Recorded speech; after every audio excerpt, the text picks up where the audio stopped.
আচ্ছা, কি নাম আপনার? মিথিলা বড়ুয়া। শুরুতে কি বিসিএস প্রশ্ন দিয়ে শুরু করব? না, একদমই না। কেন? না, আমি পড়াশোনায় খুব কাঁচা। আগে ভালো ছিলাম, বাট এখন কাঁচা। আপনাকে যদি কখনো বলা হয় বাংলাদেশ থেকে আপনি জাস্ট একটা জিনিসই ব্যান করতে পারবেন, সেই সুযোগটা যদি আপনাকে দেওয়া হয়, তাহলে আপনি কোন জিনিসটা ব্যান করবেন? সেটা হচ্ছে নেগেটিভিটি, মানে একজন উঠতেছে উপরে, ওর পিছু অন্যজন না লাগা। মানে এই বাংলাদেশি জিনিসটা খুব বেশি হয়। কিভাবে একটা মানুষ উঠতেছে ওকে নিচে টেনে, মানে নিচে টেনে নেমে দেওয়া যায়, এটা খুব মানুষ বেশি করে। আর আমাকে যদি সেই ব্যান করার সুযোগটা দেওয়া হয়, আমি কি করব জানেন? কি করবেন? পুরো আপনার ডান্সটা, কারণ আপনার ডান্সটা দেখে রাতে ঘুমাইতে পারি না। একটা গেম খেলি যেটার নাম হচ্ছে repeat after me. Let's give it try. কি নাম আপনার? কি নাম আপনার?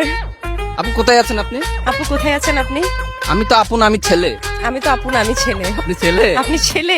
ড্রেস আপ দেখেই বোঝা যাচ্ছে। ড্রেস আপ দেখেই বোঝা আমার যাচ্ছে। ড্রেস আপ তো নিজে ছেলের মতো। আমার ড্রেস আপ তো এমনি ছেলের মতো। নিজেই স্বীকার করতেছে ভাই। নিজেই স্বীকার করতেছে ভাই। লিপেটে যাচ্ছেন? আসলে ও চি চং চং। চট্টগ্রামের ছেলেরা কি হিসেবে বেস্ট? জামাই নাকি বয়ফ্রেন্ড? না, আমার বয়ফ্রেন্ডও নাই, জামাইও নাই, so আমি জানি না।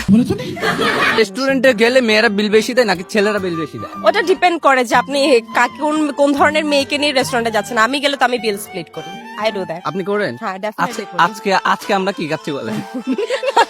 बड़ा हरामी हो। আজকে আমার বাজেট কম। আজকে আমার বাজেট কম। চট্টগ্রাম আসলে কিসের জন্য বিখ্যাত? চট্টগ্রাম তো ডেফিনেটলি ম্যাজানের জন্যই বিখ্যাত। Right. হ্যাঁ, অতিথি আপ্যায়ন, ম্যাজান, চাটকাইয়া ম্যাজান। মেজান হাইলে আইও বদ্দা মেজান হাইলে আইও। আচ্ছা, একটা কথা শুনেছি টিকটকে যারা শরীর দেখিয়ে ভিডিও করে তারা নাকি আদর্শবান বউ হওয়ার যোগ্যতা রাখে না, এটা আপনি কি মনে করেন? এটা আমি মনে করি যার যার মেন্টালিটির উপর ডিপেন্ড করে। কারণ এমনও অনেক মেয়ে দেখেছি যারা একদম আমি এটা কোনো হিজাব বা বোরখাকে অপমান করে বলছি না, বিকজ আমি নিজেই মুসলিম ধর্মকে অনেক বেশি রেসপেক্ট করি। বাট এমনও অনেক মেয়েকে দেখেছি যারা এত ভদ্র হয়ে চলে কিন্তু সংসার জীবন মানে সুন্দর করে করতে পারে না, অনেক খারাপ অনেক কিছুতে জড়িত। So it's depends. গুলা দেখলে তো মনে হচ্ছে যে যদি অন্ধ হয়ে যেতে পারতাম, এমনি তো মনে হয় অন্ধ হয়ে যাবে। এত সুন্দর চোখ হয় কেমনে?